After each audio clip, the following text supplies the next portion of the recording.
சுவாதி கொலை வழக்கில் கைது செய்யப்பட்டு புழல் சிறையில் அடைக்கப்பட்டிருந்த ராம்குமார் தற்கொலை செய்து கொண்டார். அவரது உடல் ராயப்பேட்டை அரசு மருத்துவமனையில் வைக்கப்பட்டிருக்கிறது.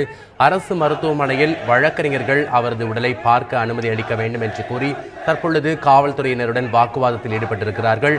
அவருடன் இணைந்து விடுதலை சிறுத்தைகள் கட்சியினுடைய தொண்டர்களும் அங்கு சாலை மறியல் போராட்டத்தில் ஈடுபட்டிருக்கிறார்கள். இது தொடர்பான கூடுதல் விவரங்களை எமது செய்தியாளர் தங்கமணியிடம் கேட்கலாம். தங்கமணி, தற்பொழுது நிலவரம் குறித்து சொல்லுங்க.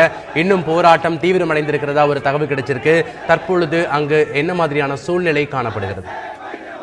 அதாவது சற்று முன் விடுதலை சிறுத்தைகள் கட்சியை சேர்ந்த தொண்டர்கள் மற்றும் ராம்குமாரின் வழக்கறிஞர்கள் சற்று முன் அவர்கள் சாலை மறியலில் ஈடுபட்டு வந்தனர். இந்த நிலையில் போலீசார் அவர்களை சமாதானப்படுத்தி ஒரு இடத்திற்கு மீண்டும் அவர்களை சமாதானப்படுத்தி சாலையின் ஓரமாக அவர்களை கொண்டு சென்றனர். ஆனால் விடுதலை சிறுத்தைகள் கட்சியை சேர்ந்தவர்களும் ராம்குமாரின் வழக்கறிஞர்களும் ஒரு கோரிக்கை முன்வைத்தனர். அதாவது ராம்குமாரின் உடலை நாங்கள் பார்க்க வேண்டும், அதற்கு அனுமதிக்க வேண்டும் என்ற கோரிக்கை வைத்தனர். ஆனால் காவல்துறையினர் அதற்கு அவர்கள் அனுமதி வழங்கவில்லை.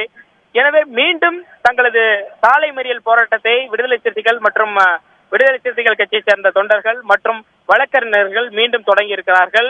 மீண்டும் சாலையின் குறுக்கே அவர்கள் சாலையை முழுமையாக ஆக்கிரமித்து அவர்கள் உட்கார்ந்திருக்கிறார்கள். சாலையின் நடுவிலேயே அவர்கள் உட்கார்ந்திருக்கிறார்கள். இதனால் அதாவது இந்த பிணக்கிடங்கு இருக்கின்ற இடமானது ராயப்பேட்டை நெடுஞ்சாலையில் அமைந்திருக்கிறது. இது மிகவும் ஒரு பரபரப்பான பகுதி. இந்த சாலை என்பது அதிக பேருந்துகள் இயங்கக்கூடிய ஒரு சாலையாக இருக்கிறது. எனவே இந்த சாலையில் அமர்ந்திருப்பதால் போக்குவரத்து கடுமையாக பாதிக்கப்பட்டது. எனவே இந்த ராயப்பேட்டை நெடுஞ்சாலை வழியாக செல்லக்கூடிய பேருந்துகளை தற்போது காவல்துறையினர் மாற்றி வேறு பாதையில் தற்போது அந்த போக்குவரத்துகளை எல்லாம் இயக்க வருகின்றனர். தற்போது பேருந்துகளுக்கோ அல்லது மற்ற போக்குவரத்துகளுக்கோ இந்த சாலை வழியாக அனுமதி வழங்கப்படவில்லை. தற்போது மாற்றுப்பாதை வழங்கப்பட்டிருக்கிறது. இவர்கள் தொடர்ந்து கோரிக்கை வலியுறுத்தி வருகின்றார்கள். ராம்குமாரின் உடலை பார்க்க அனுமதி அளிக்க வேண்டும், அவர் இந்த இறப்புக்கு உரிய நீதி கிடைக்க வேண்டும். அதே போல தலித்துகளுக்கு இது போன்ற ஒரு அநீதி நடப்பதை எங்களால் பொறுத்துக் கொள்ள முடியாது போன்ற கோஷங்களை அவர்கள் எழுப்பி வருகின்றனர். மேலும் போலீசாருக்கு தங்களது கண்டனத்தை தெரிவித்து வருகின்றனர். எப்படி சிறை வளாகத்தில் ராம்குமார் இறக்கலாம், எப்படி அவர் தூக்கு போடலாம், காவல்துறை என்ன செய்து கொண்டிருந்தது என்ற கேள்விகள் எல்லாம் அவர்கள் எழுப்பி கோஷங்களை போட்டு வருகிறார்கள். மத்திய அரசுக்கும் மாநில அரசுக்கும் அவர்கள் தங்களது கண்டனத்தையும் தெரிவித்து வருகிறார்கள். தங்கமணி, போராட்டம் தற்பொழுது மேலும் தீவிரமடைந்திருக்கிறது. சாலையின் நடுவே அமர்ந்து அவர்கள் சாலை மறியலில் ஈடுபட்டுக் கொண்டிருக்கிறார்கள் அப்படின்னு சொல்றீங்க. பிரச்சனை இவ்வளவு தூரம் போயிட்டு இருக்கும் போது காவல்துறை உயர் அதிகாரிகள் யாரும் இதுவரை இன்னும் சம்பவ இடத்திற்கு வரலையா? இருக்கக்கூடிய பாதுகாப்பு செய்து கொண்டிருக்கக்கூடிய காவலர்கள் மட்டும்தான் அங்க இருக்காங்களா? அதாவது காவல்துறை உயர் அதிகாரிகளும் இங்கு வந்திருக்கிறார்கள். டெபுட்டி கமிஷனர், அசிஸ்டன்ட் கமிஷனர் போன்ற உயர் அதிகாரிகள் எல்லாம் இங்கு வந்திருக்கிறார்கள். அதாவது துணை ஆணையர் மற்றும் உதவி ஆணையர்கள், காவல்துறை உயர் அந்தஸ்தில் இருக்கின்ற காவல்துறை அதிகாரிகள் எல்லாம் இங்கு வந்திருக்கின்றார்கள். நிலைமையை அவர்கள் பார்த்து கொண்டிருக்கிறார்கள்.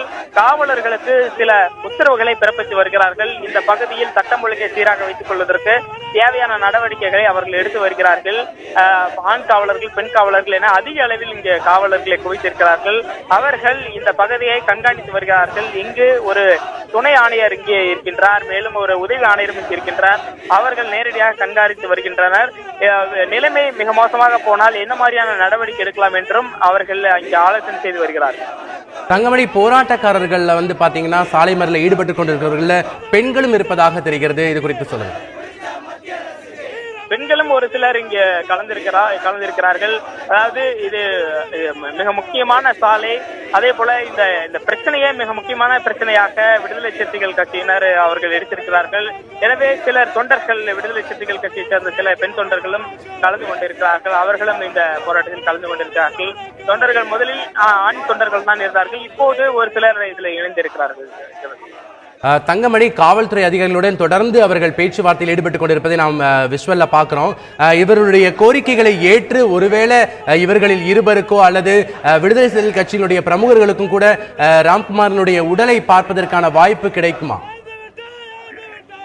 அது போன்ற வாய்ப்புகள் இப்போது இருப்பதற்கான சூழல் இல்லை ஜெபஸ்டின். ஏனென்றால் இது இந்த தமிழகத்தின் மிக முக்கியமான வழக்கு, ஒரு கொலை வழக்கு. கொலை குற்றவாளி சிறையிலேயே இறந்திருக்கின்றார்.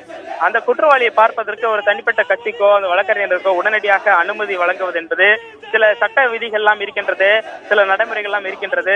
எனவே அந்த நடைமுறைகளை மீறி இங்கு மருத்துவமனை நிர்வாகம் அது போன்ற செயலில் ஈடுபடாது. ஏனென்றால் நீதிமன்ற வழக்கு என்பதால் அந்த சில நடைமுறைகள் எல்லாம் சட்ட ரீதியான நடைமுறைகளை முடித்த பிறகுதான் இவர்களுக்கு அனுமதி வழங்கப்படும். எனவே உடனடியாக ஒரு அனுமதி போலீசார் கொடுப்பார்களா என்றால் கொடுக்க முடியாது. போலீஸ் தரப்பில் இந்த அனுமதி என்பது அவர்கள் தாமாக முன்வந்து தற்போது கொடுக்க இயலாத ஒரு சூழல் இருக்கிறது.